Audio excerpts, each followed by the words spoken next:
फिक्र, फलसफा, हिकमत, कुरान की अबदी हिकमत, कुरान का अबदी फलसफा। कुरान इंसानी मसाइल का जो हल देता है।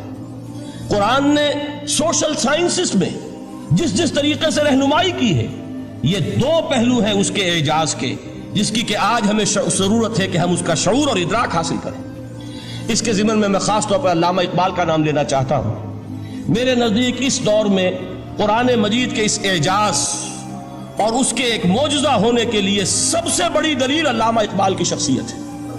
वजह क्या है कि अल्लामा इकबाल उलमा के तबके में से नहीं थे। जाहिर बात है कि जिनका पूरा जो है, जिनकी जिंदगी गुजरती हो क़ाल अल्लाह क़ाल रसूल में, उनके दिलों में अज़मत कुरान की, उनके दिलों में हुजूर की मोहब्बत, ये तो समझिए कि होनी ही चाहिए। उनके शबो रोज इसी में गुजरते हैं। लेकिन यह कि एक ऐसा शख्स जिसकी तालीम है कॉलेजों की, यूनिवर्सिटियों की, जिसने मशरिक और मगरिब के फलसफे खंगाल डाले, वो शख्स, और वो भी उस दौर में जबकि हम पर मगरिब से मरूबियत बहुत शदीद थी।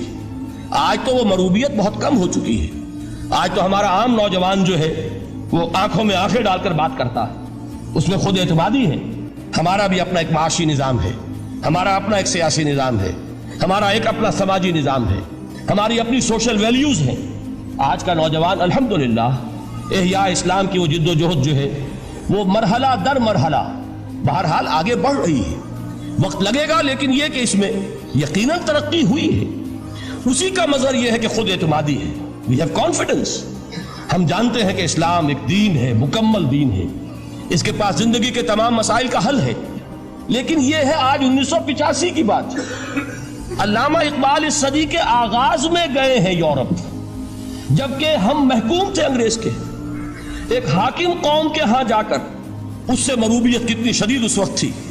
जो जाता था अक्सर व बेशतर जो है वापस आता था तो खड़े होकर पेशाब करना जरूरी समझता था, इसलिए कि उसने वहां पर लोगों को यही करते देखा। उनका लिबास, उनकी वज़ाक़त, उनकी तहजीब, उनका तमद्दुन, हर तरह से उनके गुण गाता हुआ, उनके लिए वो बहुत कसीदे जो है तारीफ के कहता हुआ आता था। लेकिन एक अल्लामा इकबाल की शख्सियत वो है कि वो ये खुद कहते हैं कि मैं इस आग में डाला गया हूं मिसले खलील। मगरबी तहजीब के इस अलाव में मुझे इस तरह डाला अल्लाह ने जैसे कि हजरत इब्राहिम को आग में डलवाया। मैं उस तहजीब के उस अलाव के अंदर से होकर आ रहा हूं और मैंने ये देख लिया है कि ये तहजीब खोखली है, इसके अंदर कोई पायदारी नहीं है। नजर को खीरा करती है तब चमक तहजीब हाजिर की, ये सन्नाई मगर झूठे नगों की रेजाकारी है। और दयारे मगरिब के रहने वालों, खुदा की बस्ती दुकान नहीं है। खरा जिसे तुम समझ रहे हो वो अब जरे का मायार होगा। तुम्हारी तहजीब अपने खंजर से आप ही खुदकुशी करेगी। जो शाखे नाजुक पे आशियाना बनेगा नापायदार होगा। अब आप अंदाजा कीजिए, वो शख्स जो बुनियादी तौर पर फलसफी है, फलसफे का तालिब इल्म है, वो जर्मनी और इंग्लिस्तान में जाकर फलसफे खंगालने के बाद उसे अगर तस्कीन हासिल हुई, उसके जो इल्म की प्यास थी अगर उसे सेरी हासिल हुई तो सिर्फ कुरान के जरिए से। न कहीं जहां में अमा मिली, जो अमा मिली तो कहां मिली मेरे जुर्म खाना खराब को तेरे अफ़्वे बंदा नवाज में। ये वो शख्स है आखिरी जिंदगी में इनका काम सिर्फ एक रह गया था, कुरान की तिलावत। बड़े बड़े फलसफी मिलने आते थे अल्लामा इकबाल से मिलने, वो समझते थे बड़ी लाइब्रेरी होगी। जैसे बड़े वकील, उसकी लाइब्रेरी आपको मालूम है कितनी जिल्दें रखी होगी, खूबसूरत जिल्दें बनी हुई।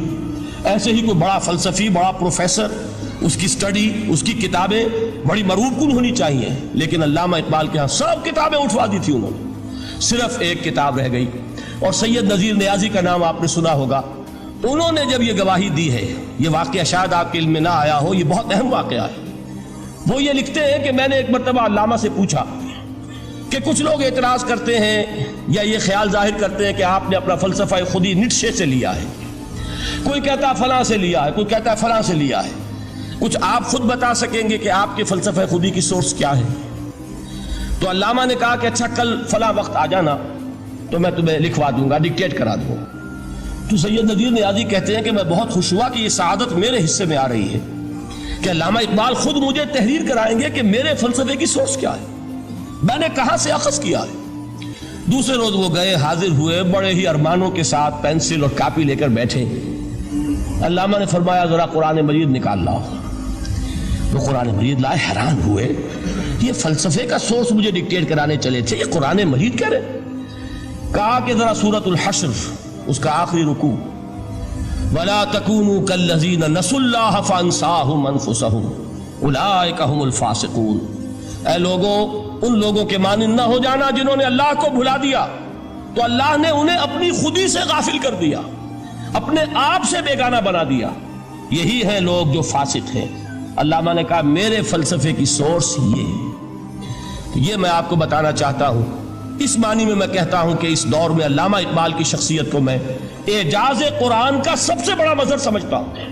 ایک شخص 20ویں صدی کا، 20ویں صدی عیسوی کی شخصیت، اور پھر یہ کہ وہ کہیں مسجد اور کسی مدرسے کے ماحول میں پلا بڑھا نہیں ہے، بلکہ اسکولوں اور کالجوں میں اور یونیورسٹیوں میں، اور صرف ہندوستان میں نہیں، انگلستان اور جرمنی کی یونیورسٹیوں میں رہا، جس نے اپنا لوہا منوایا ہے۔ وہ شخص اگر یہ کہتا ہے کہ میرے لیے فکر کی بنیاد، میرے فلسفے کی سورس، میری تمام سوچ کی رہنمائی جو ہے وہ اس کتاب نے کی ہے، تو معلوم ہوا کہ واقعتاً یہ قرآن مجید آج بھی معجزہ ہے۔